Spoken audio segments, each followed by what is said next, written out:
Hi, good afternoon, ladies and gentlemen. If you can please take your seats, we're going to be starting in the next few minutes.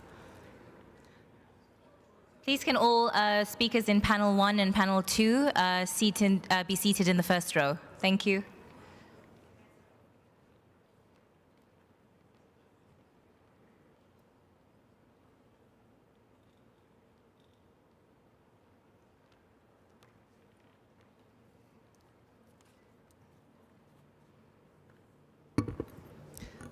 Good afternoon, distinguished delegates, excellencies, Dr. Osama, and colleagues. It's really a pleasure to start this action agenda event, VACS in Action.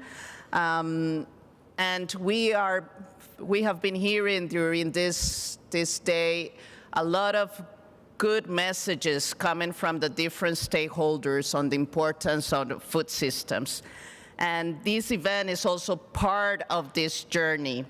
Soils and crops are the foundation of our food systems. When managed sustainably, they not only increase agricultural productivity, but also contribute to carbon sequestration, biodiversity preservation, climate mitigation, food and water security. As we convene here today on World Soil Day, we are reminded of the immense responsibility we carry. The stakes are high, but so are the opportunities for transformative change.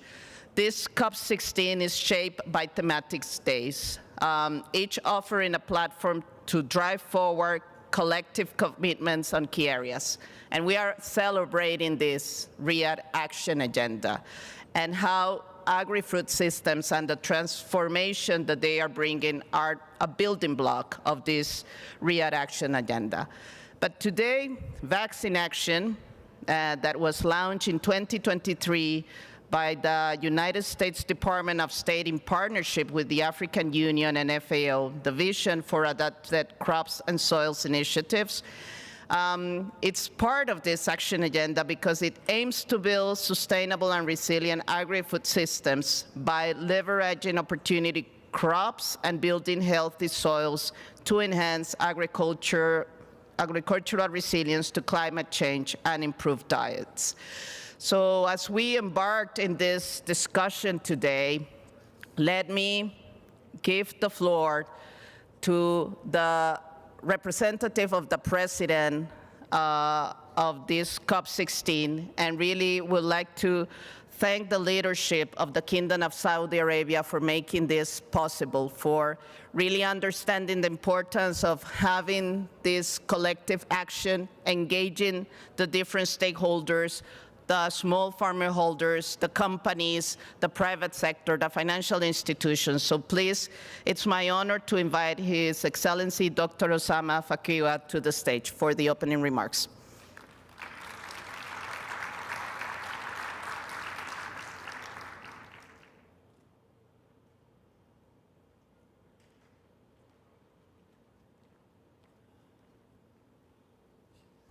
Thank you, Andiria. Bismillah, alhamdulillah, wassalatu. In the name of God, the most merciful and most compassionate. And gentlemen, thank you for inviting me to speak at this important session on the US-led, VACS initiative about the adapted crops and soil. And again, I think, as I mentioned this morning, this is very timely because this is on the Soil Day, the World Soil Day, and also really synergize very well with the objective of this convention of really compacting land degradation and drought. And again, really, soil is one of the most or the least appreciated natural resource that was given to us and most misunderstood. We step on soil and we use soil for our land, for our building materials and other things, and somehow we condition ourselves to not to appreciate it. But really, soil, life springs from soil. Life springs from our soil. 95% of our food comes from the soil, from the land and by calories is more than 99%. And soil plays a very important role in water retention, in water purification, in storage carbon, in the support of our forest, our rangelands. All our minerals comes from the soil. We get our minerals, all the precious minerals. We put it in our iPhones and our gadgets and the laptop and the iPads, all coming from this soil. And of course, above all is the food. And the food, and this is our focus here today, is about the food and the soil and the crops. And how our exploitation of land and soil in other dimensions, like mining and others, or improper agriculture practices, the improper use of fertilizers, the improper use of pesticides, not only impacting our biodiversity, but also impacting the quality of our soil. And I was just engaged in various conversations, and the science is really scary. And I always said, I hope our scientists are wrong. But apparently they are not wrong. The soil is losing its nutrition 10 times faster than it is replenished. And in some cases, 100 times. Yeah, dare to speak. And I am very reluctant to mention the numbers because it's unbelievable. But the scientists, this is not an exaggeration. Just imagine 100 times faster. So what type of nutrition we are giving to our children?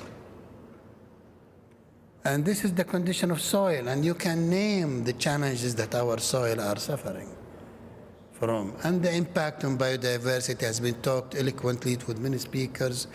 The impact on climate, we're talking about the intersection with the food security, social being, how actually the deteriorating soil not only causing people to migrate and losing livelihood, but also we have less nutrition and food globally. So I think really in the spirit of this COP that we want to have more action agenda, we are highly appreciative to the United States launch of this initiative, and really I am personally appreciative to Dr. Gary Fowler. He's really the tireless ambassador of this initiative, who is really doing endless trips and really, he has been really pivotal and the real driving engine behind it. So really, I highly appreciate that. And I think there is a lot of synergies with what we have launched in the Global Drought Resilience Partnership, because really, when you talk about drought, 80% of the drought impacting agricultural land. So agriculture is bearing the brunt of the impact, not only, of course, the agricultural land, but of course the agriculture communities and the human dimension that comes with that. So really, as the presidency of COP, we are highly appreciative of the initiative, the launching the VACS. And really, we look forward to really strengthen the initiative, have more members, and have more, momentum. And there is a lot of synergies between this initiative and the Middle East initiative about restoring 200 million hectares of degraded land across the Middle East. And we have member countries from Central Asia to West Africa. So we have now 31 countries that are members, and I would like to also recognize UK as the first non-regional really member country as an observer. So really, again, a lot of synergies with the Middle East Initiative, a lot of synergies with the Global Drought Resilience Initiative, and really in the Riyadh Action Agenda, we would like to really have those initiatives announced and actually creating synergies, and see that we take the issue of soil, of land degradation, of sustainable land management, of sustainable agriculture practices, really to a level where we are able to meet this global challenge. The numbers on land degradation is also staggering. We have managed to degrade close to 2 billion hectares of land in the last 500 years. But the figures say we will more than double that in 25 short years. So we'll be the most destructive generation the earth ever seen. Sorry to say that. And we have to rethink about this reality. And I think we need now action. We need more action on the ground. We need initiative like the VACS initiative. We need to make a difference on the ground because the future of our children depends on it. Thank you very much.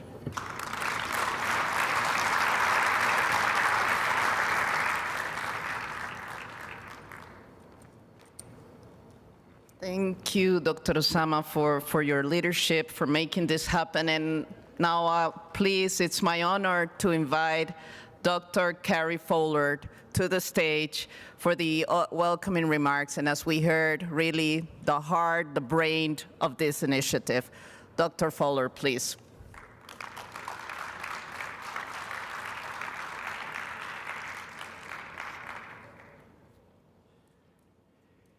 Well, good afternoon. It's indeed true that I've been living and breathing the vision for adapted crops and soils for a while now.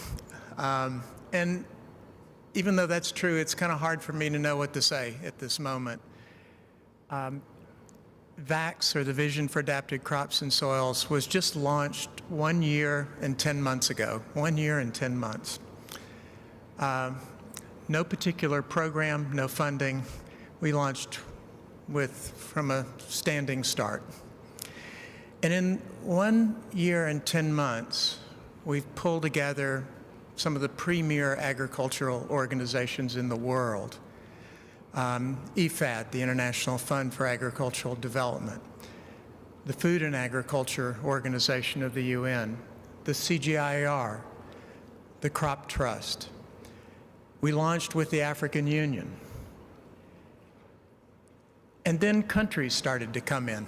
I think we've now received funding commitments from 10 countries going towards those 4 organizations. The private sector came in, some big names, really big names, and some smaller names as well. We established a VACS Champions program made up of private sector and non-government organizations, 23 and counting at the moment. And then we started to get phone calls and emails from scientists saying, well, we want to support this initiative, and we started to form virtual meetings of what we call a community of practice. We had some technological difficulties in the second meeting when more than 1,000 people registered for that virtual meeting. So we've established so many different partnerships, and FAO and the CGIAR have established a partnership which essentially will serve to help guide and coordinate this work.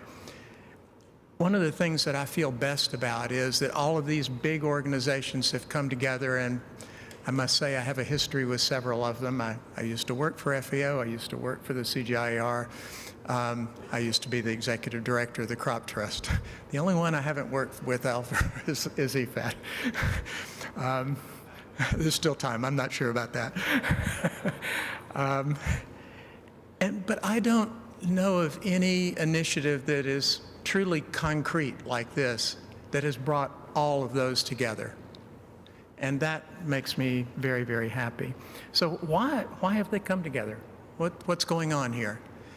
I think there's a realization now that to solve any problem, we can't solve it by having a tiny bit of a solution here and a teaspoon or a tablespoon of a solution over here. Those things have to be brought together. And I know from my own perspective that I have discounted the role of soils for a long time myself, and now I'm a passionate believer. But we need to put the crops and the soils together. And as we keep saying, we need soils to feed the crops, but we need crops to feed the soils. And we have to think about those two things simultaneously, not as two different elements. So we're doing we're going to do a lot of work on soils, yes, and we're going to do a lot of work on the crops that nourish the soils. And we started out, because we have a bit of a business orientation towards this, with the crops where we think there's the best cost-benefit ratio, the best bang for the buck, as we say in the United States. And this happens to be the indigenous and traditional crops around the world. Why those? Because they haven't been invested in, and a little bit of investment in those goes a long way. We started in Africa. What are those crops? Well, you've heard of a couple of them, at least a couple. Sorghum and probably teff, maybe finger millet, but there are a bunch of others, and they're wonderful. Moringa, spider plant, grass pea, fonio, pigeon pea, bambara groundnut. There's a whole range of those crops that are embedded in African cultures and African food systems, and for the most part were domesticated in Africa. They've been there for thousands of years, and they're crops that are grown across this region of the world as well, crops that are adapted to climate change, adapted to high heat, adapted to drought, and are highly nutritious. And if there's anything in the world that's needed right now, it's crops that have those kind of characteristics. So that I think is what has drawn people together. And now I'm very excited, frankly, to join folks in the audience and hear from the other speakers, because I sense that there is excitement and that people want to talk about how they see this particular movement, and how they, not just the United States, but all of you are going to lead this going forward. Thank you very much.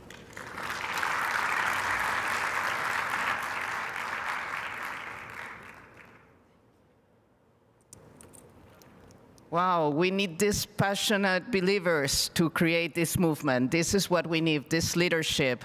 We just heard from two leaders how we can transform and really restore our soil.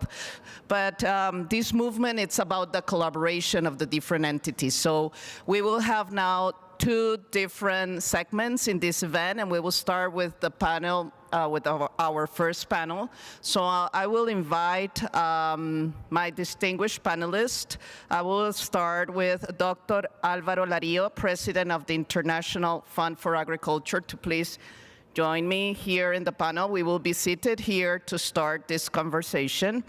I will call as well Mr. Abdul Hakim El-Waer, Assistant Director General for FAO, please, to join me here. Dr. Ismahin El-Oafi, Executive Managing Director of CGIR, please to join us. Mr. Anasi Aisami, I'm sorry, Vice President of Operations at the Islamic Development Bank, and Dr. Stefan Schmitz, Executive Director of the Crop Trust. And I will be seated as well with them to start this conversation. Thank you.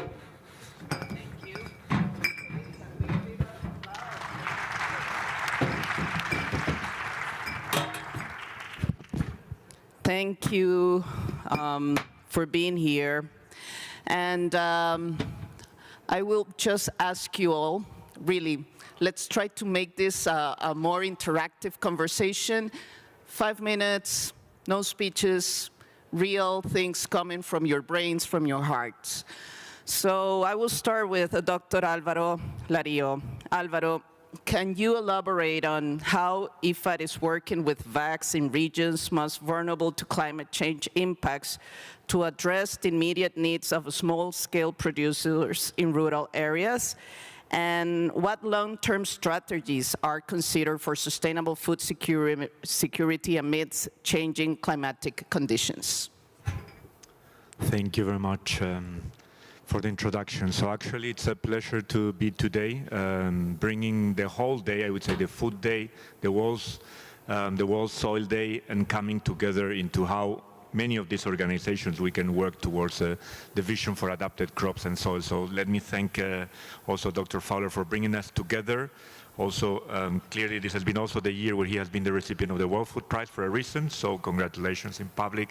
And this is one of the examples of how we can come together and action, as it was very much mentioned by His Excellency before. For us it's important, I think like Dr. Fowler also mentioned, how a little bit of a dollar investment goes a long way, how we can come actually into action on the ground. So when we're talking about VACS, it brings a lot of the issues we were discussing today throughout the day: sustainable land management, local seed and crop diversity, how to blend a lot of these investments with the private sector, and how many of our colleagues and our partners and friends can bring the knowledge and the science and the technology and the research.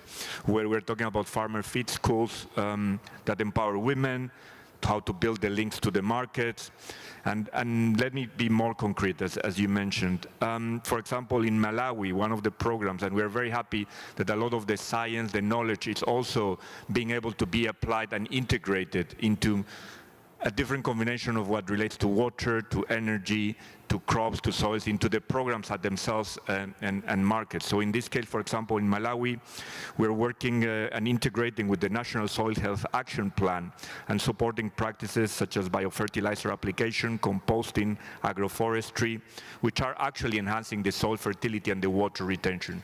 In IFAD, I mean, 60% of our programs currently with our partners have this agroecological component, and this will clearly help a lot of the small agriculture farmers to increase their productivity. Or in Côte d'Ivoire, using baseline soil mapping to design tailored interventions, for example, integrating nitrogen fixing legumes, and how that can also improve soil health. So a lot of the approaches where it's mixing trees with crops, where it's the type of indigenous crops that in many occasions are much more nutritious. I think the important part is that we provide technologies that can be adapted and can be absorbed by small-scale farmers, which in many cases is one of the main challenges, but also how we make that on the ground. It's not only that we have the knowledge, but actually we also can bring the financing and the ability of improving the food security of these rural communities. Once more, because as Dr. Fowler has said, these are the communities that are being left behind, that do not receive the same type of support, where we're talking about the small farmers organizations, where we're talking about the indigenous peoples, where we're talking about the women association, and that's where I think we can support, and clearly VACS it's a leverage, it's a solution and a concrete action that can bring all of us together on the ground. Thank you. Thank you, Alvaro, for these reflections. And now I would like to move with Mr. Abdul Kahim El-Waer. And in this conversation around soil health, in this celebration of Soil Health Day, the implementation of Soil Fair project has been a great success in maintaining soil health and soil management to enhance productivity at farm level on sustainable basis. Can you share with us the lessons learned and the technologies that you have been implementing with this project? Well, thank you very much, and good afternoon, everyone. Assalamu alaikum wa rahmatullahi wa barakatuh jami'an. First, great pleasure and honor to be here in support of VACS. FAO has been there at the launching and has been ongoing as a partner with the US on the VACS, and special thanks to Dr. Kari for motivating all the partners and the stakeholders into moving into and joining this initiative. Of course, this aligns very well with the FAO strategic vision on transforming agri-food systems to be more efficient, more inclusive, and more sustainable for a better nutrition, better production, better environment, and a better life, leaving no one behind. So that is exactly fits in here. And for those who were here this morning and listened to our Goodwill Ambassador for the Near East and North Africa region, Her Royal Highness, Princess Basma bint Ali, she stated something very interesting that fits right with this vision. Says, we need to think of the right plant for the right soil.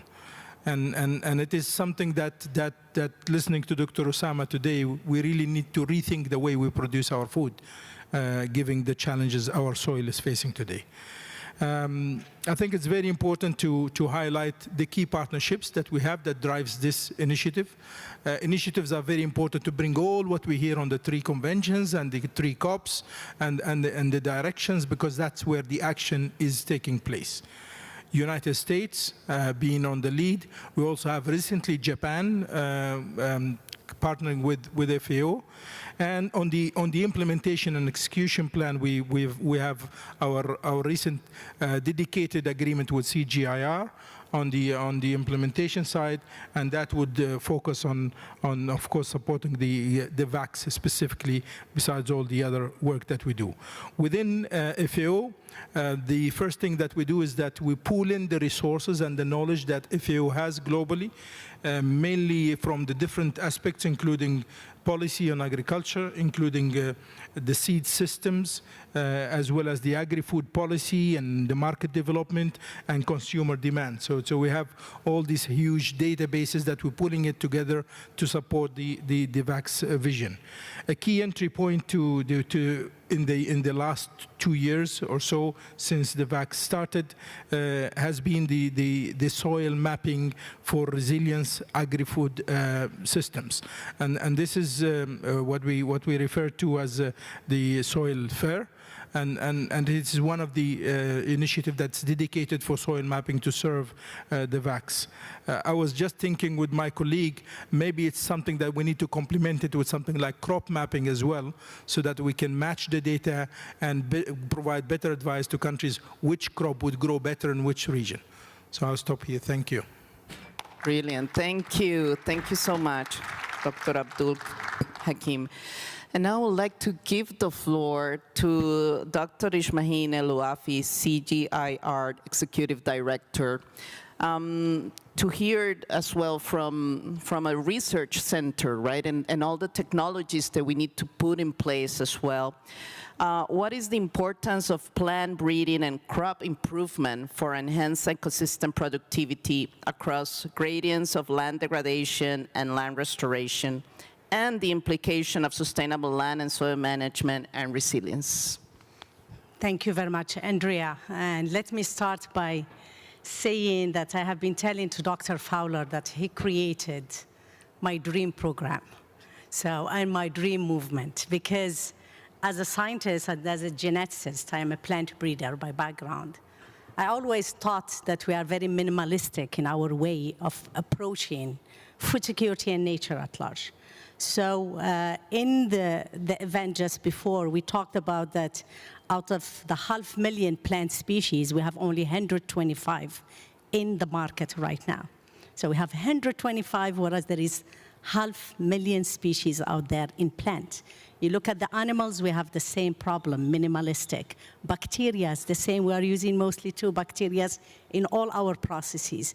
So there is that we are very unilateral. And the why, there is many reasons. There are many examples, the why we are where we are right now.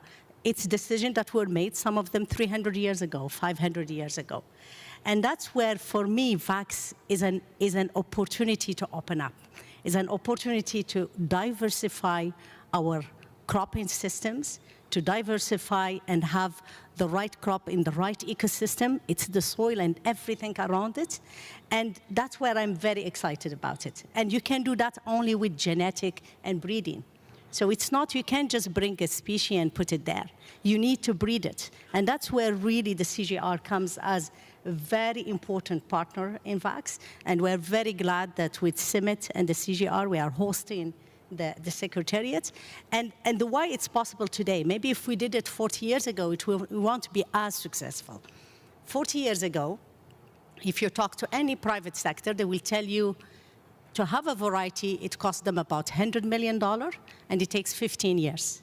Today, with gene editing, which is one of the breakthrough technologies that happened in genetics over the last century, we can do it with $5 million, and we can do it in about 4 or 5 years. So right now, we have the technology to do it, and we have to harness that technology all across the world. Gene editing is a technology that should be afforded by the Zimbabwean, by the Saudi, by the Moroccans, by the Colombians, by all countries, because it's a technology that is open and can allow us to do this. And with that, it's not only breeding. When you do breeding, you need to develop all your system, your seed system, your training, your awareness, your policies. And that's where my plea for me, we did VACS, but what we need everything that comes with it. We need the right policies to support this diversification agenda. We need the private sector, because without private sector, you can't go into the millions of hectares or the thousands of hectares. We need also the procurement, the public procurement. Public procurement can create market to make those farmers produce those minor crops that we call minor, that we are bringing back. So it's the whole ecosystem that we need to put in place, and that's where I'm very happy to have IFAD here, Islamic Development Bank, Crop Trust. Like, just to close, our gene banks, and I'm very happy that our friend Stefan is here. Our gene banks in the CGR have 7,000 accessions. And those 7,000 accessions, we are protecting them. We are also using them, and we are giving access to others. Guess what? Just last year, over 2 years, we find a new rice species that is 20% protein content, and above that, that has also an anti-cancer impact. We did the same thing on forages. We find 2 species in forages in the gene bank in Riyadh that reduce methane by about 30% and reduce N2O as well. So going back to the gene banks, it's time again. Science allows us to do it today. Maybe a few years ago, it was too costly, we couldn't do it. But now bring together the diversity in nature with the science, with the indigenous knowledge as well, and we could do wonders in very short time. And that's where I agree with Dr. Usama, that's really, this COP should be about action, and action in terms of initiative that will make impact on the small-scale producers, but also bringing the 3 COPs together. The climate change, the biodiversity, with the land degradation and desertification. Thank you. Inspiring. We have breakthroughs, technologies, and so the solutions are there. We need to scale them up. It's clear to have impact and accelerate action. And for this, we need the financial institutions. We have been hearing about the importance of the financial institutions. So let me move to our next panelist, Mr. Anasi Aisami from ISDB. So access to finance for smallholder farmers in Africa remains a critical challenge. In the context of the recent Nairobi Declaration on Africa Fertilizer and Soil Health, the 10-year action plan, and the Soil Initiative for Africa, how the financing landscape should be reshaped to address the financing gap and the transitions from commitments into actions. بسم الله الرحمن الرحيم والصلاة والسلام على سيدنا محمد وعلى آله وصحبه أجمعين. Thank you, Andrea. And in VACS is indeed a great opportunity. And I think your question resonates deeply with us at the Islamic Development Bank. As a sought bank, we face numerous challenges, particularly in Africa, where 34 of the 44 low-income food deficit countries are located. And notably, 18 of these LIFDCs are IDB member countries. So recognizing the agriculture sector as a vital economic driver, we prioritize support for these nations. In 2022, we launched a program called the Food Security Response Program, FSRP, with 10.54 billion. And as of October 2024, we have approved 89% of the pledged funds. Among the 30 approved projects, 19 are in Africa. Now, to close the financing gap for smallholder farmers and achieve sustainable agricultural growth, we need innovative, we need scalable financial solutions. And here are 3 key strategic Islamic strategies the Islamic Development Bank is implementing. First, on some innovative financing. We all recognize blended finance is essential, especially as many member countries face debt limits. By combining concessional funding with market investment, we can mobilize crucial capital.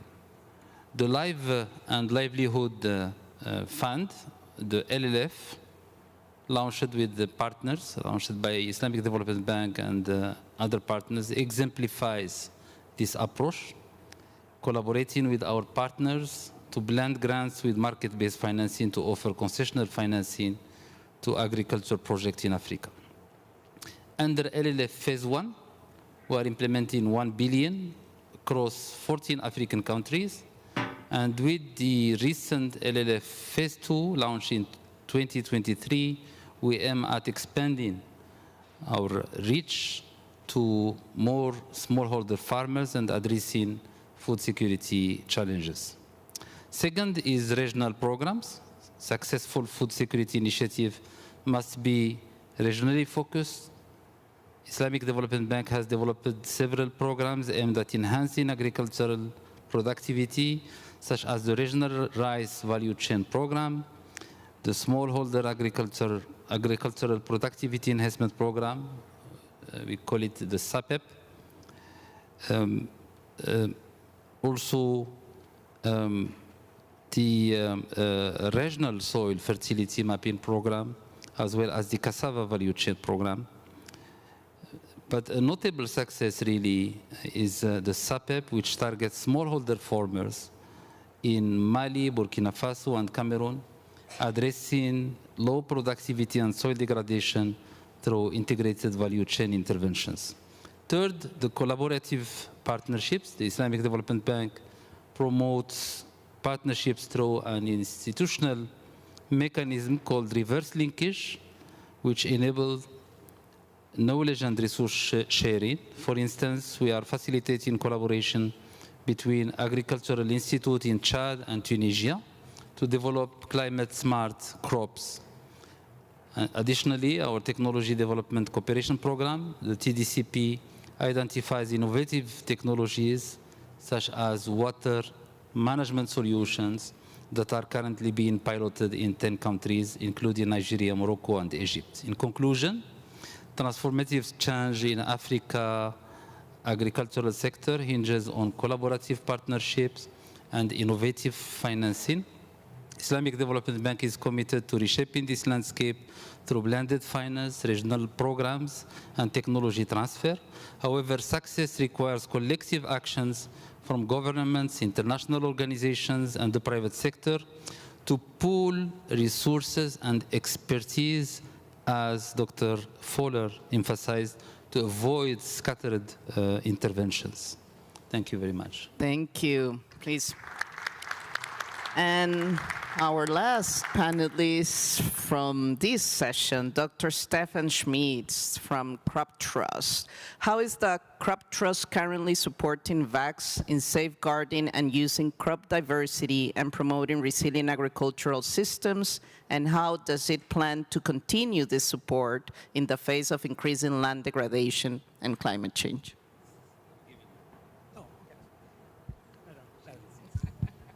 That way. Thank you very much. And, yes, the Crop Trust is an international organization providing technical and financial support to gene banks, to seed banks all around the world. Seeds are important. Everything starts with the seed.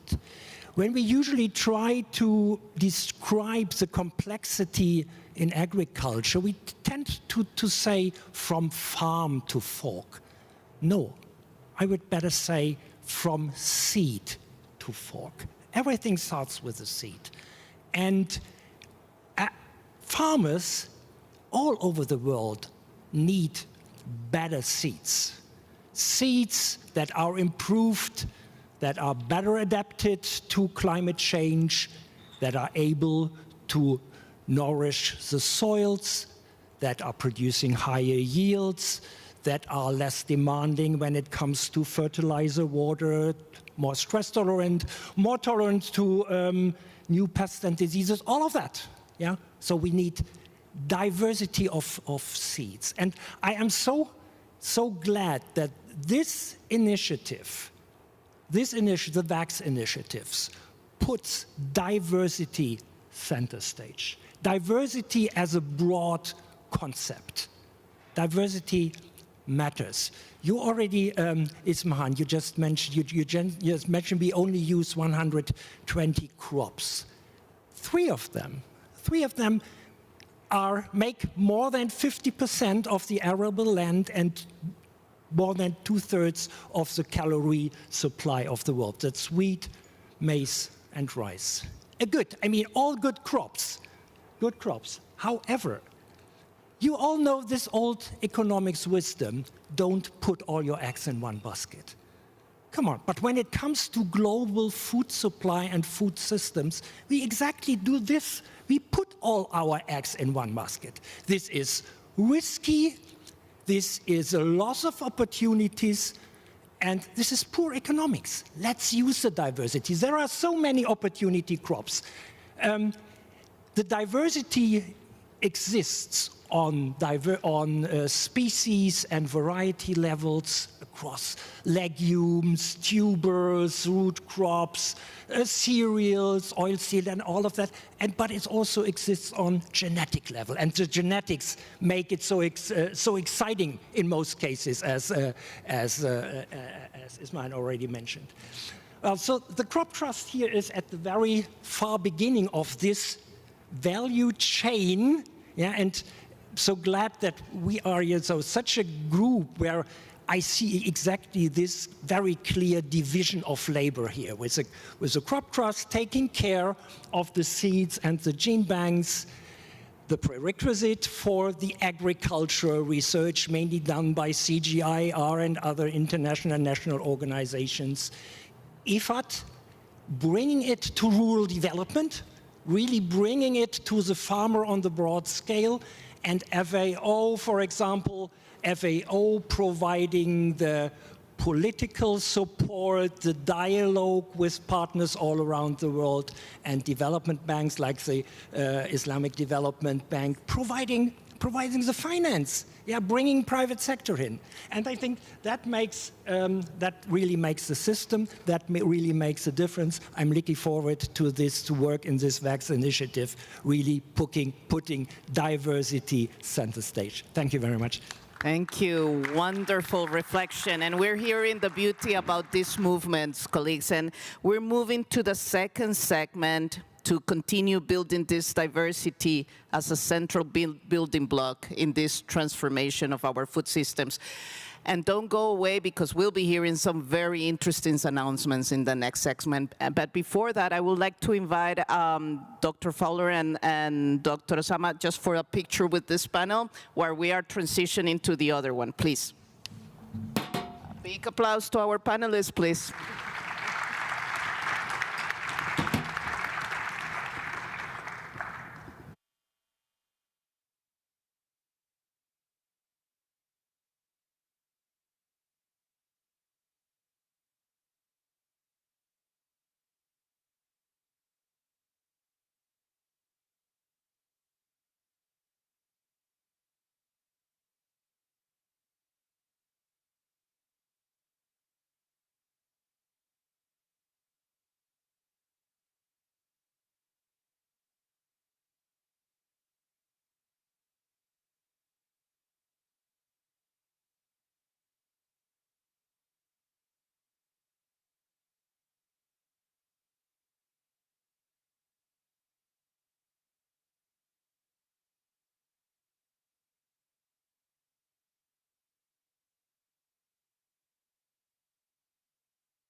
I invite Julia Wright for the second panel. She will be the panelist. Julia,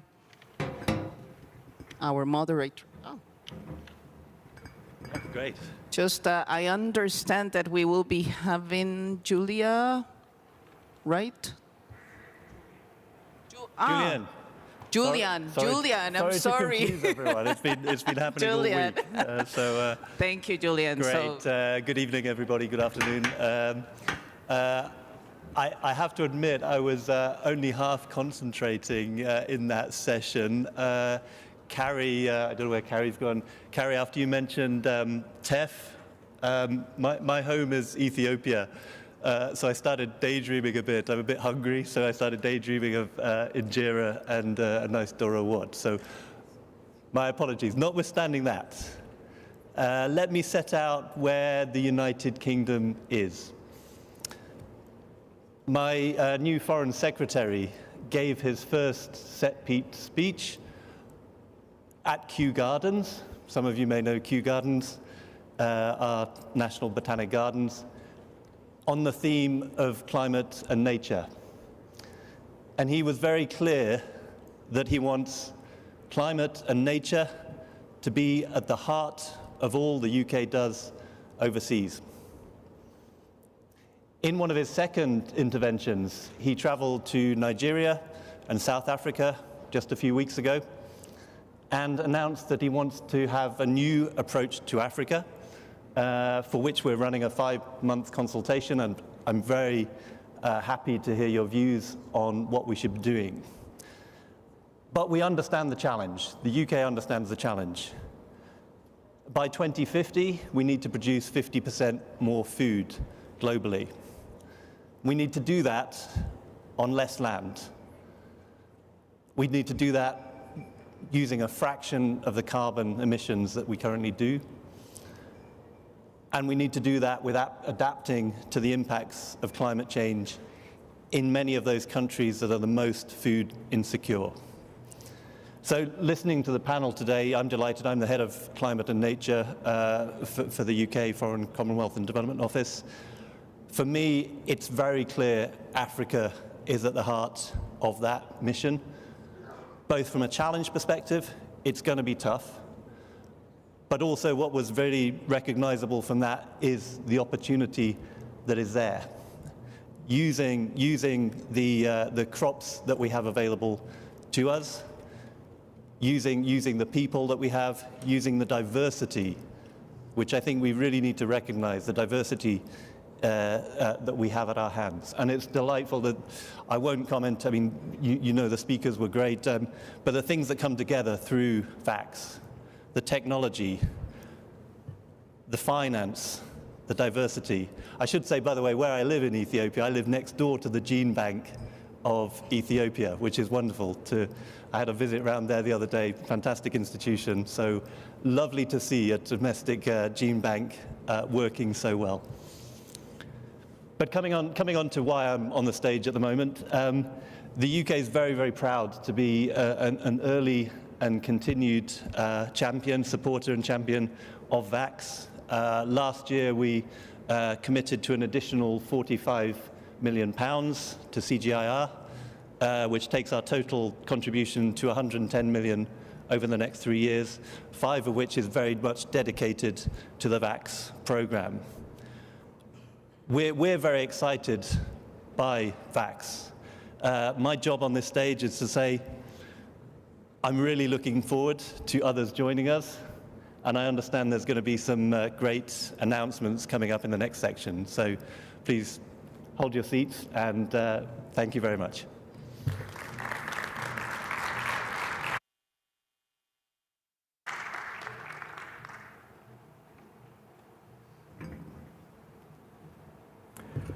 Thank you very much, Dr. Julian Wright, for that call to action to join the VACS movement. My name is Joseph Ricario. I work under the Special Envoy for Global Food Security at the State Department as his advisor on the UNCCD. It is my great pleasure today to announce our speakers who have VACS announcements to make.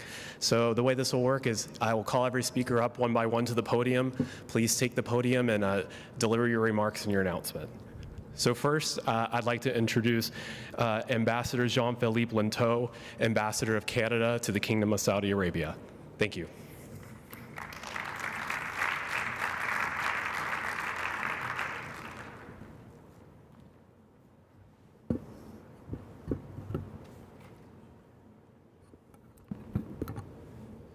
Excellencies, esteemed colleagues, bonjour tout le monde. Je vous remercie pour les débats intéressants d'aujourd'hui et pour cette opportunité de prendre la parole.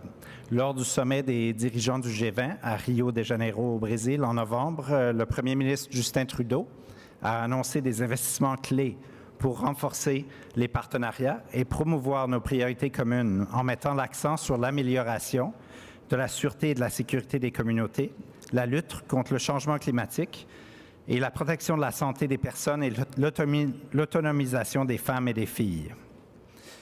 As a soil scientist turned diplomat, I can say that land management for healthy soils is essential to building sustainable agri-food systems.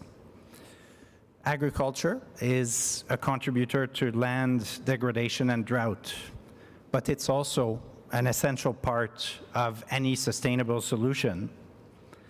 It's a holistic, integrative approach to agriculture, restores degraded land, increases soil health, and adapts to and mitigates climate change.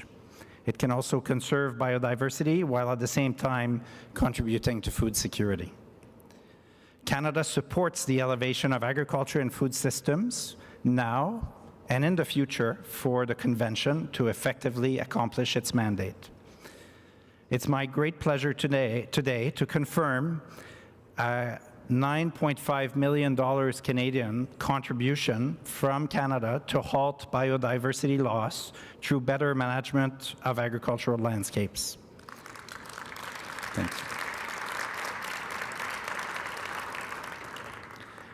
We're excited to take on this challenge with the CGIAR, the largest global research partnership for land, water, and agri-food systems, represented here today by Dr. Ismail El-Wafi. This project, Biodiversity for Resilient Ecosystems in Agricultural Landscape, also Be Real for short, aims to conserve and to restore biodiversity in intensely farmed and climate-stressed regions in Kenya, Peru, and Colombia. En travaillant avec les gestionnaires des terres et les agriculteurs, le projet vise à conserver ou à gérer durablement 40 000 hectares de terre, à planter 100 000 arbres indigènes et à conserver jusqu'à 30 espèces indigènes menacées par le biais des banques de semences communautaires et des pépinières. Ce financement fait partie de l'engagement de 350 millions de dollars annoncé par le Canada dans le cadre du Programme international pour la biodiversité lors de la 15e conférence des parties sur la biodiversité, COP15, qui s'est tenue en décembre 2022 à Montréal. This project will deliver on the vision for adapted crops and soils by selecting opportunity crops that are nutritious, underutilized, and locally relevant in combination with healthy soil practices. So very much following up on the recommendations from the panelists earlier. So we're excited to be part of VACS and to build sustainable agri-food systems that support biodiversity, healthy soils, and promote drought resilience. Merci beaucoup. Thank you very much.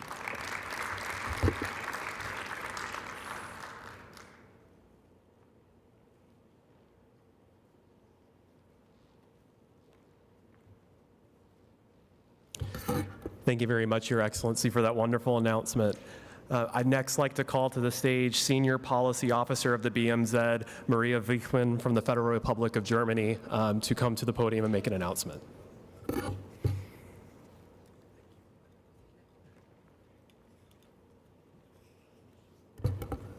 Thank you.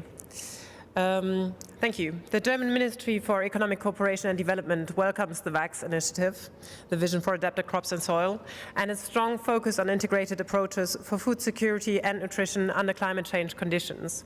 Today's session is a good opportunity to bundle efforts and to intensify cooperation in this regard.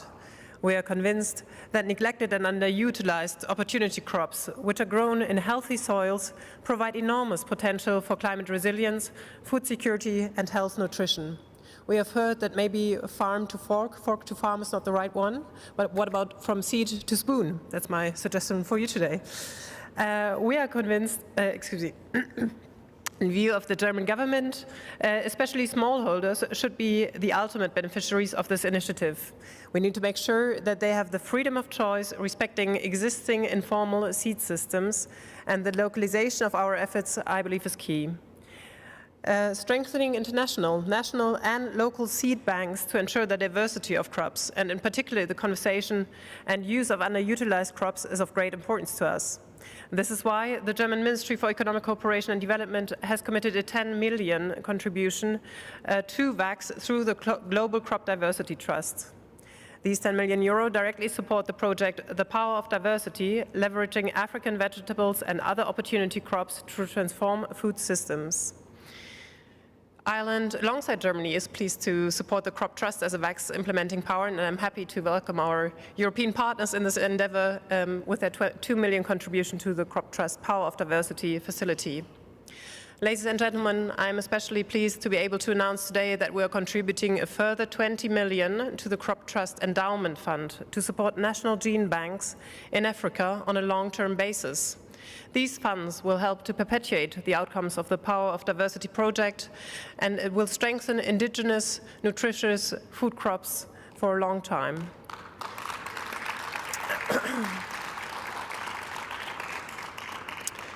Let me just say that our engagement for healthy soils is embedded in a broader approach.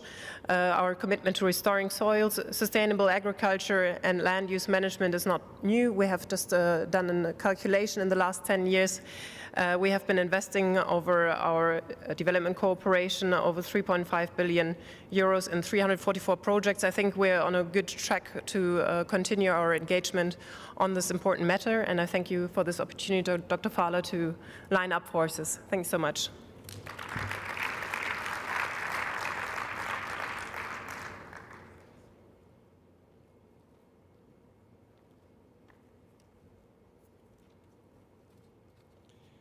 Thank you so much for those wonderful announcements, Ms. Beekman, and your country's dedication to preserving crop biodiversity.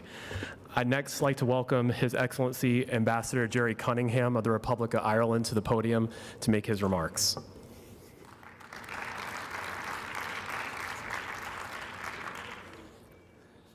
Your Excellencies, dear friends, at the outset I would like to thank the US State Department, the Food and Agriculture Organization and the International Fund for Agricultural Development for their kind invitation to speak at today's important VACS in Action event.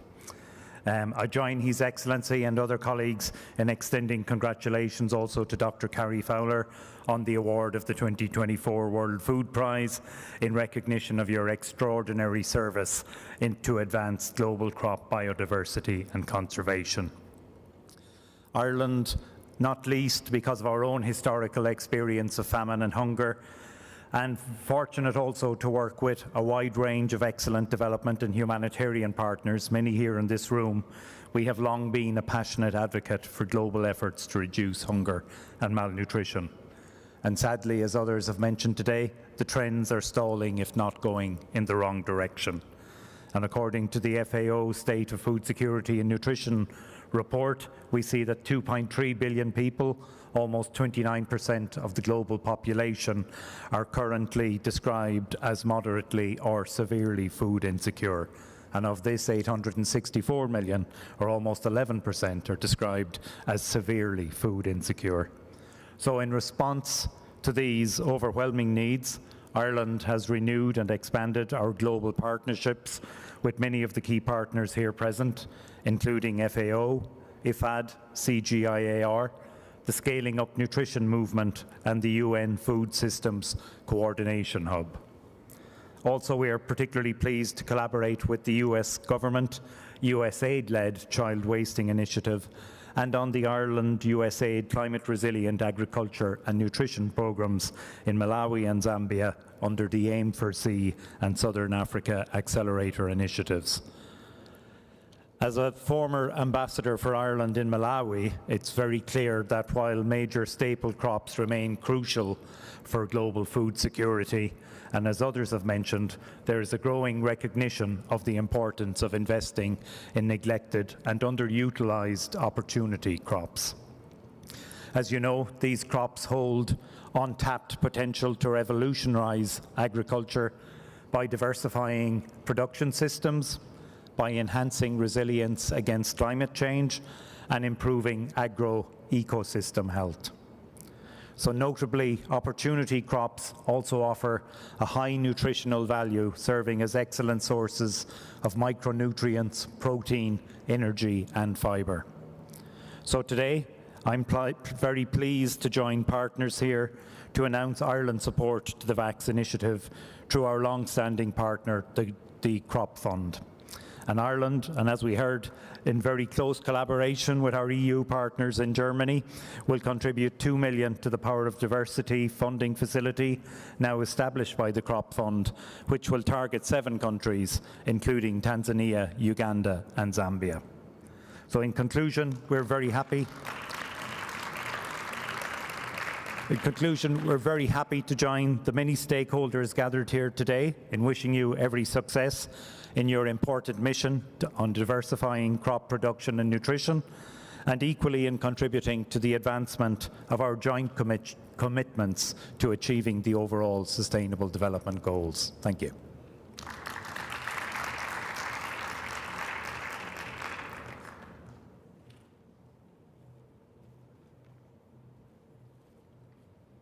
Thank you very much, Your Excellency, for that great commitment from the Republic of Ireland to the Crop Trust. It is now my very great honor to introduce the U.S. Special Envoy for Global Food Security, Dr. Carrie Fowler from the United States of America, to make a VACS announcement.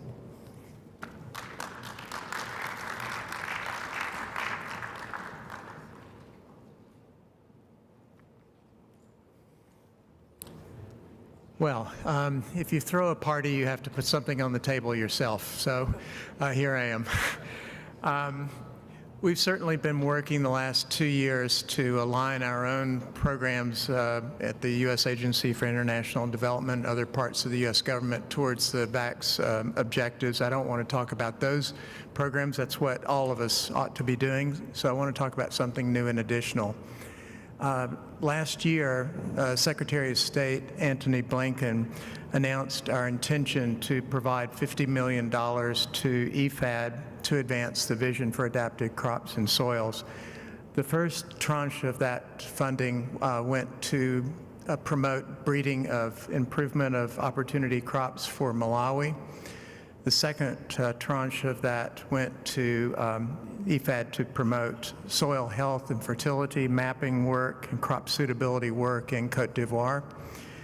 And today, I'm quite pleased to announce that we are finalizing the transfer of $41 million to EFAD for VACS-related programs in Mozambique, Tanzania, Zambia, and Angola. Thank you.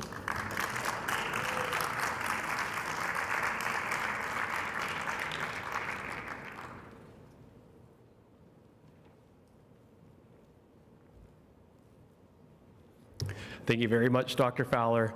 And that's our last announcement from a government. So we're going to move to our non-government announcers now.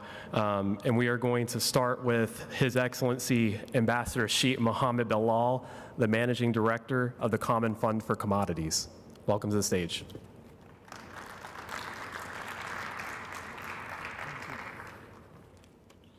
Assalamu alaikum. Good afternoon.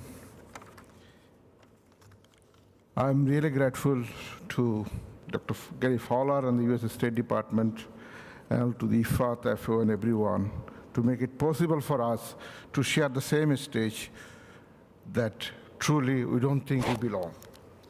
But in terms of our work, I think we are already doing what many of you are trying to champion here.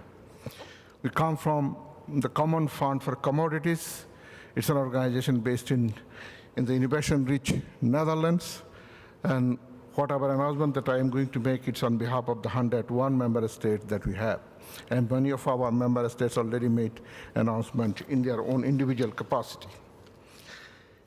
Excellency, distinguished delegates, ladies and gentlemen, it is my distinct honor to speak at this Agri-Food System Day. Allow me to begin by extending our deepest gratitude to the Kingdom of Saudi Arabia for hosting this COP16.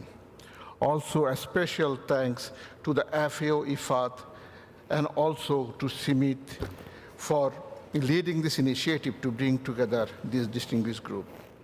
The Common Fund for Commodities is proud to announce its commitment to advancing the vision for adapted crops and soils movement through the ACT Fund, the Agricultural Commodities Transformation Fund, aptly named as ACT, is an impact investment fund operating investment and technical assistance.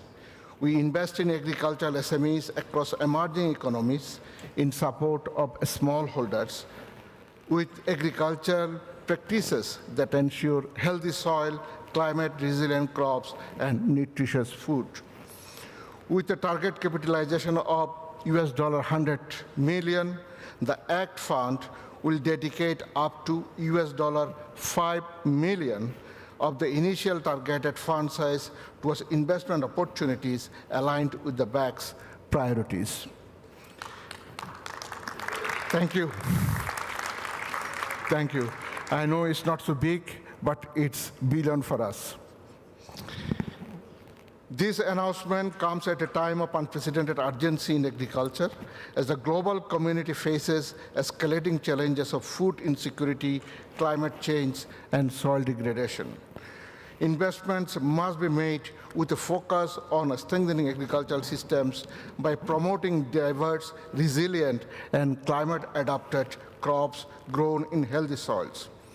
Backed by our 35 years of record financing in the private sector, we have taught the SMEs at the bridge between hundreds of millions of smallholders, farmers, and high-value markets. This agricultural business often also act as the last mile for the farmers. Providing financial support for the season and access to better agricultural inputs yield, improving agronomic diversity and devices. It is our experience that if you want to make an impact at the scale of smallholder farmers and rural communities, agricultural SMEs are a crucial agent of change. Yet, there is a staggering multi-billion-dollar financing gap for SMEs in emerging markets. SMEs often lack access to finance capitalization and to perform their crucial linking role. This initiative highlights CFC's leadership in mobilizing private sector participation to drive transformation, change, and agricultural value system. Therefore, CFC made a decision to offer up to 20 million of our own ACT fund for this purpose. To put this into practice, investment into VACS-aligned agricultural SMEs will be sourced through CFC's biannual call for proposals. We know there's a considerable demand.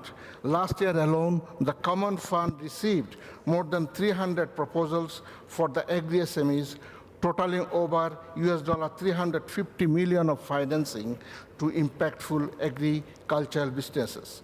From these proposals, we batted over $40 million of investment opportunities across 10 identified opportunity crops aligned with the VACS movement.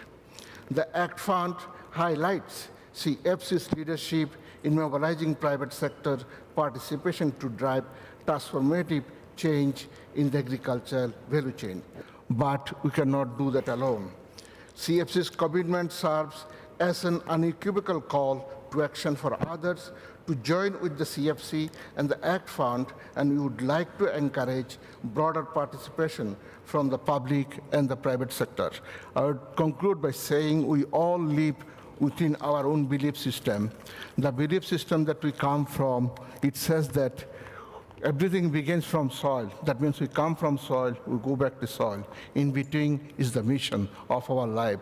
And the mission for us is VACS, is one edition, add-on.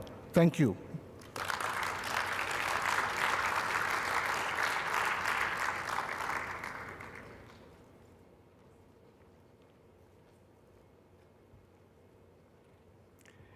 Thank you very much, Your Excellency, and the Common Fund for Commodities for that commitment.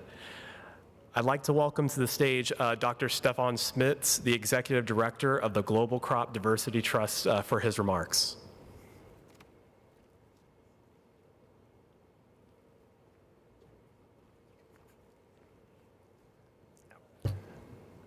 Ladies and gentlemen, the Crop Trust in this context of VACS is a dual organization, a hybrid organization. On the one hand, we are a project implementer, and in VACS we are one of the lead implementing agencies together with CGIAR, IFAD and FAO. On the other hand, the Crop Trust, based on the existence of its endowment fund, is a donor in its own right. On the one hand, today we are grateful for the new contributions from Germany and Ireland, summing up to 12 million euros, roughly 13 million US dollars for VACS implementation, the framework of the Power of Diversity Trust, which adds to already 12 million VACS-related commitment done by the Kingdom of Norway at an earlier stage. Now coming to our role as a donor.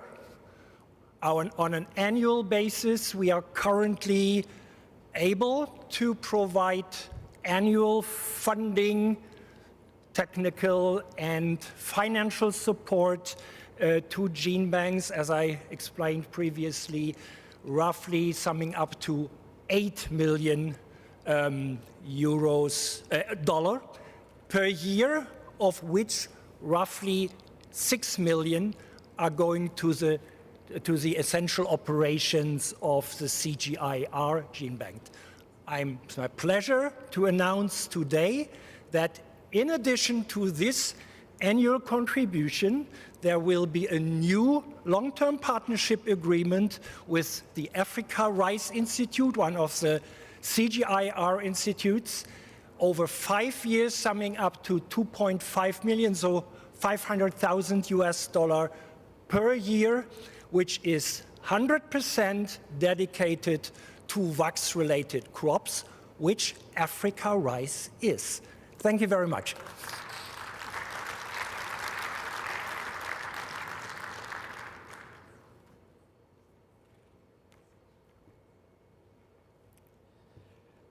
Thank you very much, Mr. Executive Director of the Crop Trust for that announcement. Next, I'd like to invite the Food and Agriculture of the Organization of the UN, Dr. Li Feng Li, the Director of the Land and Water Division, to the podium to make FAO's announcement.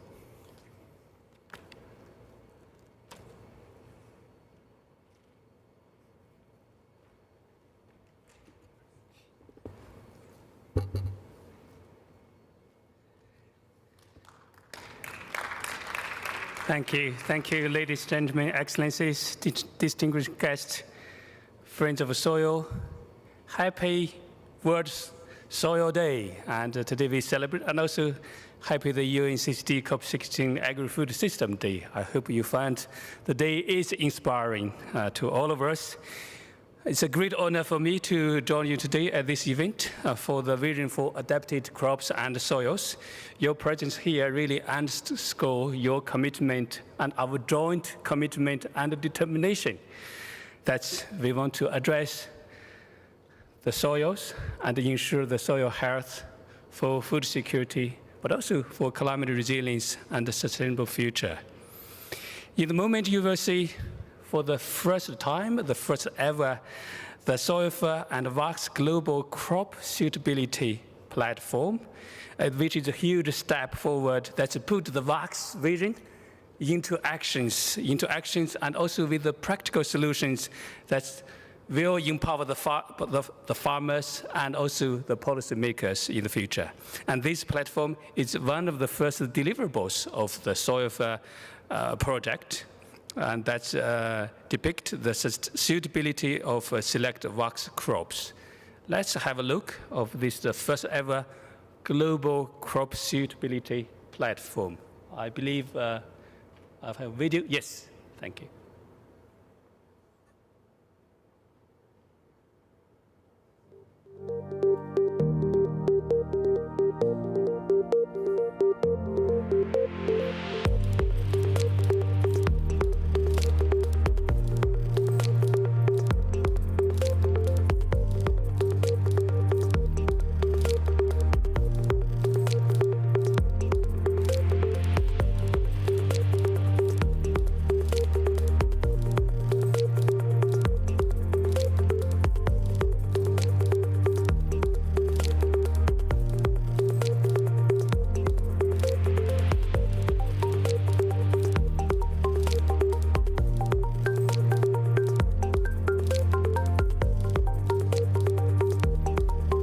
Opportunity crops, a crop with great under-realized potential to improve food and nutrition security in the context of climate change, diversify agri-food systems, and drive resilience, creating economic pathways for farmers and communities to adapt to a changing climate.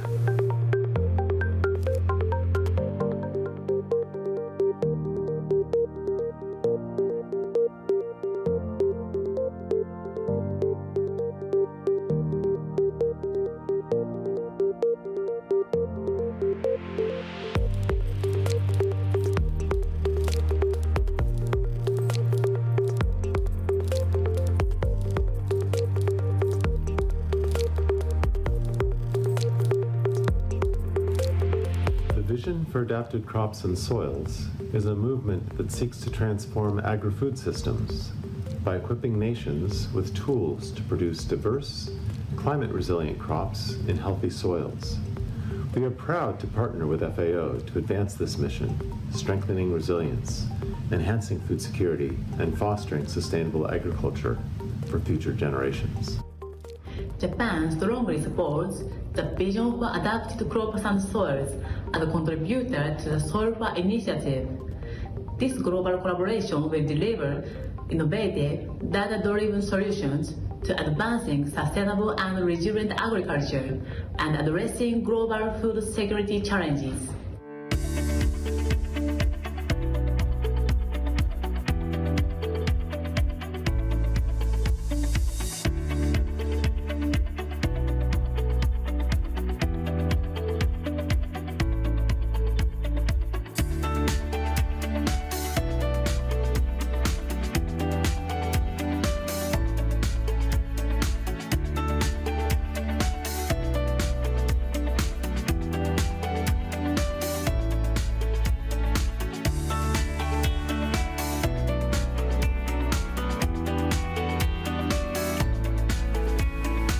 The Soil4 Geospatial platform builds on decades of FAO expertise in land evaluation combined with innovative digital solutions designed around end users' priorities.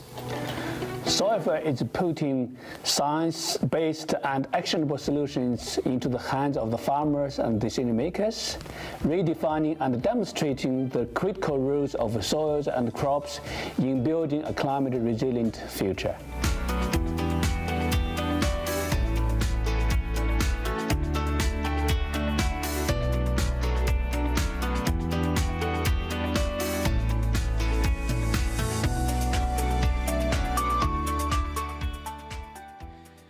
Ladies and gentlemen, thank you. What you just witnessed is not just, it's much more than a technical and technological advancement. It is really a significant step towards building diversified and also resilient agri-food systems. FAO is really proud to lead the way in operationalize the VACS, and move forward, we will focus on number one, expanding the organization's contribution to the VACS by supporting members in building enabling policy environment, developing market and consumer demand, and supporting the development of the seed value chain in line with the VACS goals and objectives. We will strengthen our partnership. We will continue to implement the Soil4 project in 7 participating countries, from the field soil survey to soil sample analysis in the labs, develop a national digital soil information, pilot the fertilizer choices, and then develop decision-making systems that could recommend the sustainable soil management practice and also fertilizer recommendations that could be easily accessed by the farmers either through the internet, through the extension centers, or through the smartphones. Certainly, the progress you see today has been made possible, and we only want to also, as mentioned, we take this opportunity to thank the generous support from United States of America, Japan, but also really personal support that's led by Dr. Fuller for your visionary leadership that's leading the VACS from the very, very beginning. Thank you so much. And certainly, if you recall the theme for today's World Soil Day, caring for soil, measure, monitor, manage. Because if we don't measure, if we don't monitor, we cannot manage. And in many countries, especially the developing countries, the data and the information on soils is so basic, or in many countries, is so lack of these informations.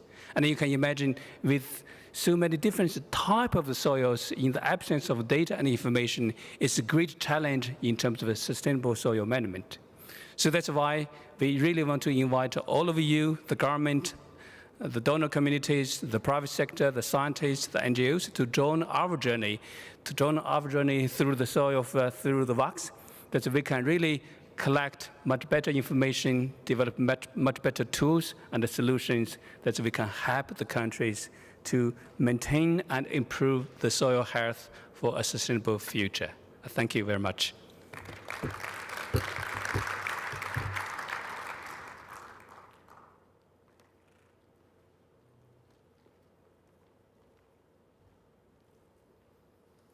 Thank you so much, Dr. Lee. And I know we from the United States are very grateful for you implementing this Soil for Work on our behalf.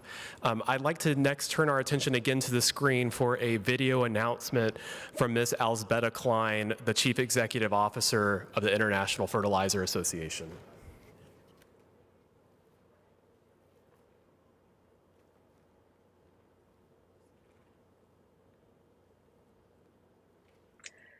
The adoption of opportunity crops shows substantial economic benefits for both farmers and consumers. These crops present significant potential for local food security and agribusiness development, particularly in regions where they are well adapted to local conditions. They are often sustainable from a resource management perspective and can be particularly effective for greater water retention capacity and improved soil health. They can be integrated into circular economy models, allowing for better utilization of local resources, lower environmental impact, and enhanced soil health. Opportunity crops also present a significant opportunity to develop new markets and new value chains.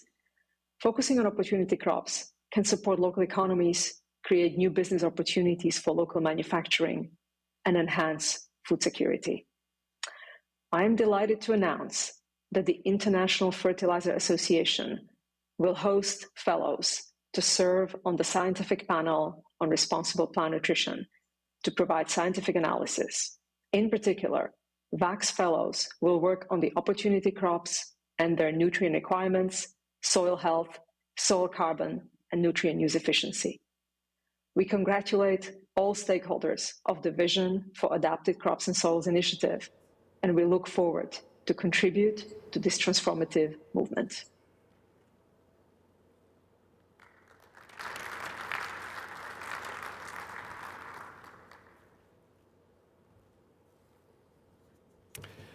And we turn to our penultimate announcer, so stay tuned and stay for the rest of the event. I'd like to recognize Mr. Anis Aissami, the Vice President of the Islamic Development Bank, to go to the podium to make an announcement. Thank you.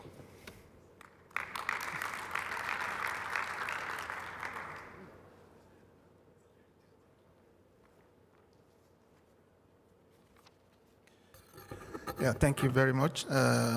I'm doing this on behalf of the Islamic Development Bank. So I want to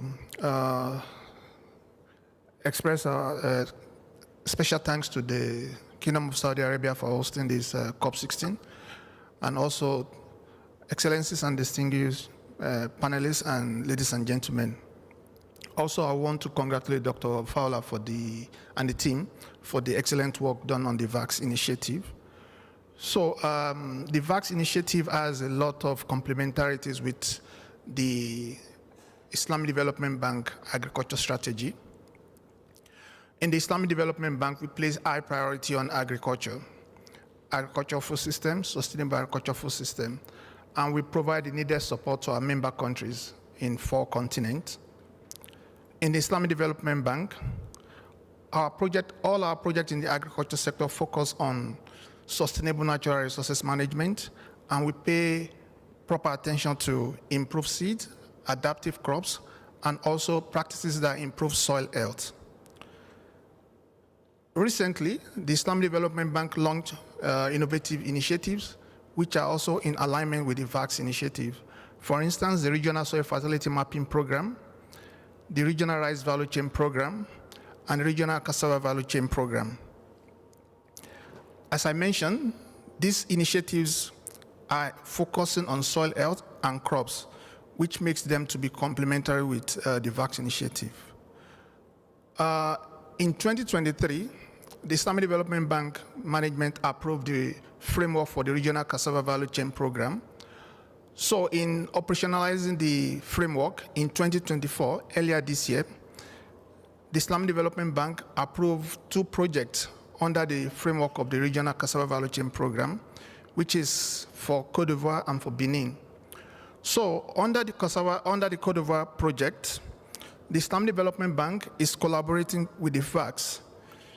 The project is 70 million euros, and under that project for Côte d'Ivoire, we are allocating 2.5 million euros to finance soil fertility mapping in the project area. The mapping will serve as a basis for development of adapted crop fertilizers and formulas. As we all know, having the understanding of what the soil is can actually tell you what kind of fertilizer to use and what formulation to use. So in conclusion, the soil fertility mapping intervention fully aligns with the VACS initiative, and it aims to build depleted African soils. It will do this by creating detailed soil map such that policymakers and farmers can make informed decisions to identify most suitable crops for specific location and adopt optimal farming technique. Thank you very much.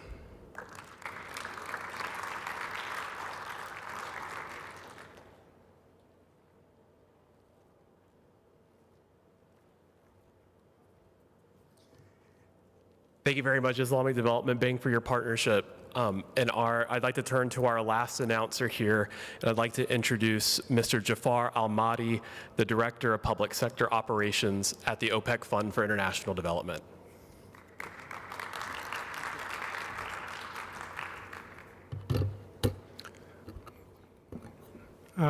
Excellencies, distinguished guests, it's a pleasure to address you today as we gather to advance the Vision for Adapted Crops and Soils movement.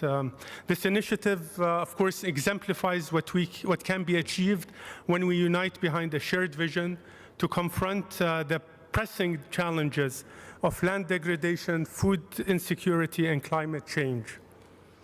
The OPEC Fund is proud to announce its commitment to the VACS movement. This partnership underscores our dedication to addressing the nexus of land, food, and climate priorities, which are deeply embedded in our South-South mandate since 1976. Our commitment builds on the OPEC Fund's Food Security Action Plan and the Climate Action Plan, both of which would directly contribute to the VACS goals. The Climate Action Plan prioritizes climate-smart agriculture, efficient irrigation systems, and promotion of drought-resistant crops. These measures align with the core objectives of the VACS movement, and we at the OPEC Fund are proud to support. Ladies and gentlemen, in joining the VACS movement, we reaffirm our commitment to a food-secure future. This will be achieved by working together with the OPEC Fund's grants and financing window, as well as with the VACS implementing partners and champions. This will be done towards promoting agricultural diversity, restoring soil health, and enhancing the resilience of communities worldwide. Thank you, and wishing us all best of luck in this movement. Thank you.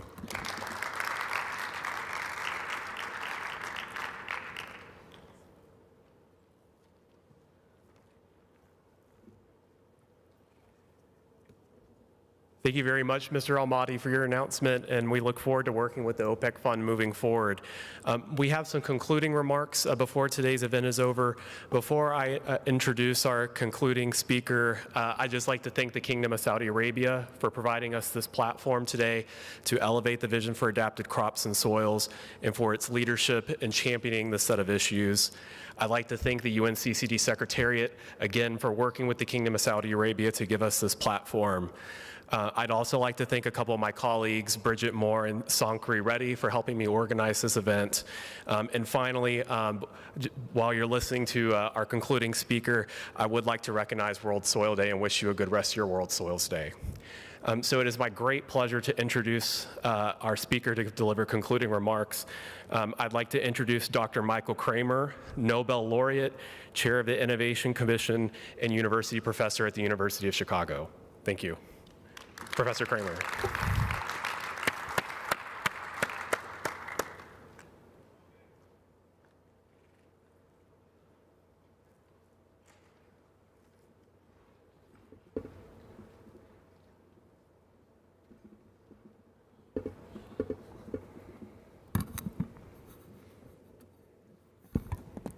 Well, it was wonderful to hear the very exciting commitments that have just been announced. Really inspiring, and I'll say a bit about why I think this will make a huge difference. But let me first acknowledge some of the contributions we heard about from Canada, from Germany, from Ireland, from the United States, from the Common Fund for Commodities, from Crop Trust, from FAO with the very exciting Soil program, and International Fertilizer Association, the Islamic Development Bank, and OPEC Fund. I also want to join others in congratulating Carrie Fowler for helping organize and inspire this effort through his leadership, and to congratulate him on the very well-deserved World Food Prize. And to thank our hosts here who've convened all of us together, and who I think are bringing tremendous and very needed attention to these issues, the Kingdom of Saudi Arabia.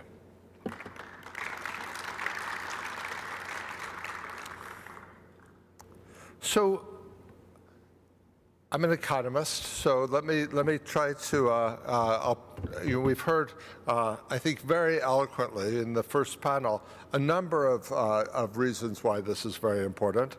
And I'm going to perhaps not be as eloquent and noting that everything starts with the seed, or in some of these other things, but I'll do my pale imitation as an economist, and just maybe try to produce some numbers on the importance of the VACS work, both sides of this, both on the research on crops and on soil and on soil mapping. Let me just take one concrete example. Cowpeas, to take something that may not seem exciting, but they nourish 200 million people in sub-Saharan Africa alone. And across West Africa, it's been estimated that yields of cowpeas are currently less than 10% of their theoretical maximum. Now, that I think illustrates the gap that we're facing. For an example of what can be achieved, I think it's useful to turn to history.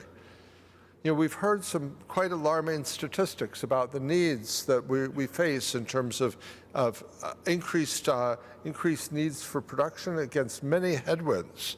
But let me give you a historical perspective to argue not all is lost. Since 1961, the world population has increased 2.5-fold. Now, as we know, the amount of arable land has not increased nearly as much. Yet hunger has nonetheless dropped dramatically. And that's in large part because crop yields have grown more than threefold over the same period, due to a number of factors, but chief among them, a steady stream of technological advances. That's on the production side, but I should also note that innovation can also enable environmental progress.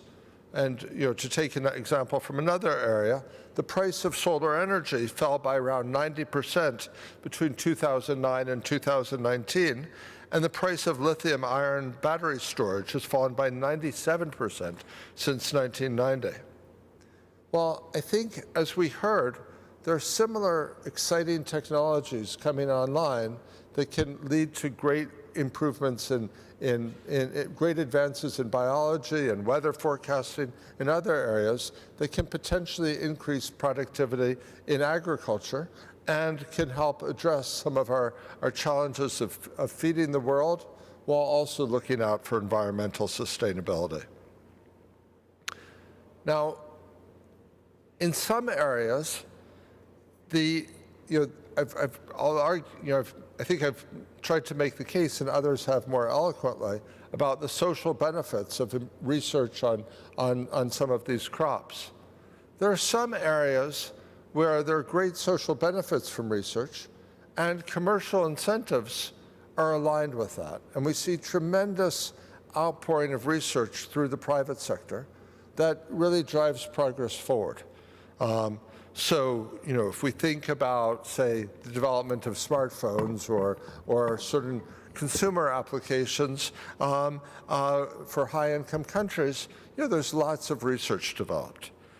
That, unfortunately, there are other areas where innovation is very important, but the commercial incentives are not commensurate. So, if we think about, I mentioned cowpeas at the beginning. I think that's an example. If we're thinking about crops in North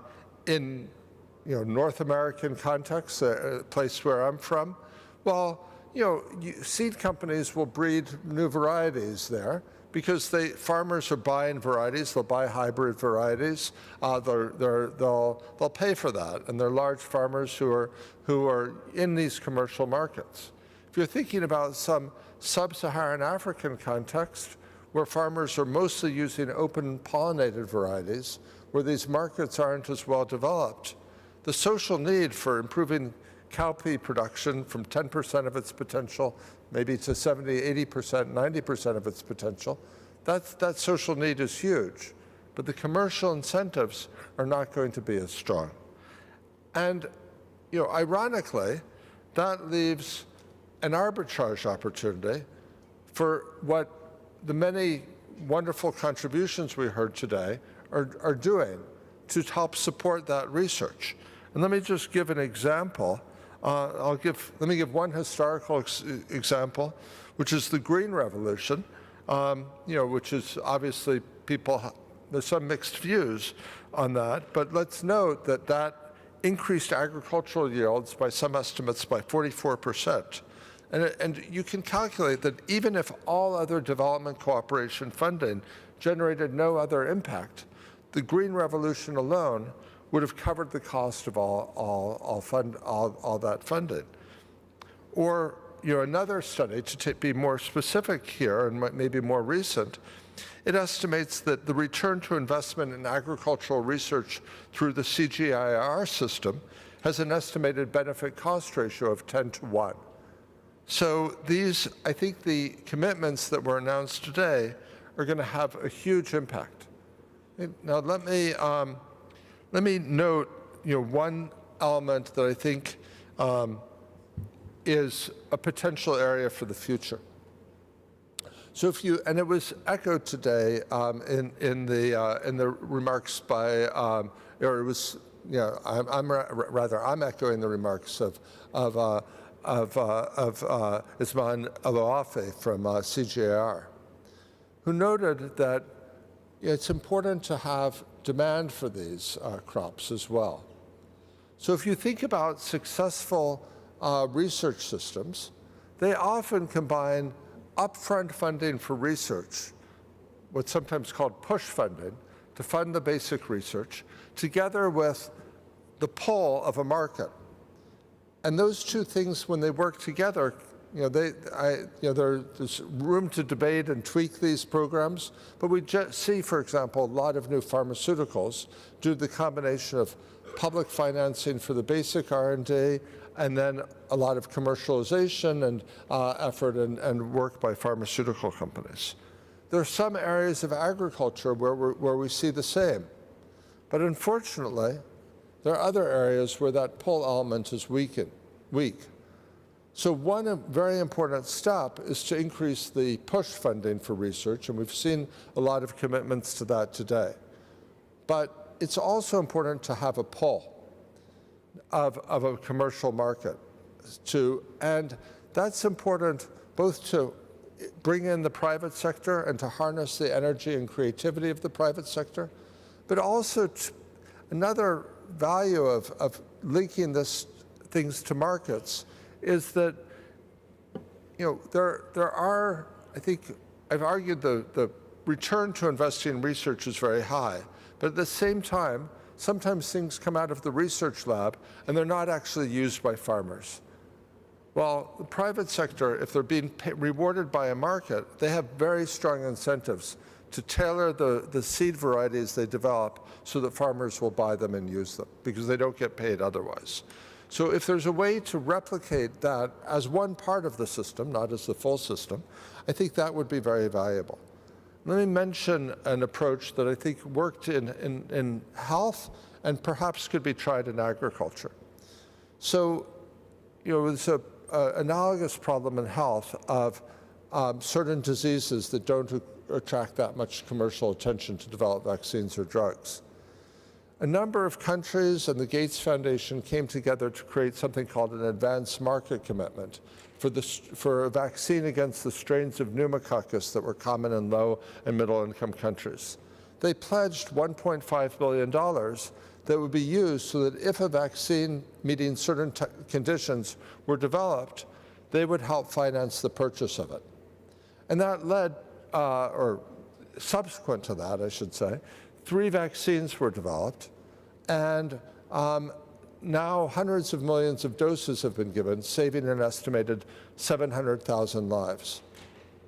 Well, we equally need a whole set of seeds for opportunity crops and for other crops that would be climate resistant, drought resistant, and we need the public funding for the upfront research, but we might consider supplementing that with the same sort of advanced market commitment, saying that if appropriate seeds were developed and approved, and if they met certain technological standards, then the rewards could be paid to the developers based on the amount, based on the results. For example, and this is just one idea, DNA fingerprinting could be used to examine how many hectares have been planted in these new crops, even if they're open pollinated varieties. And then that would create an incentive for firms to work on developing open pollinated varieties,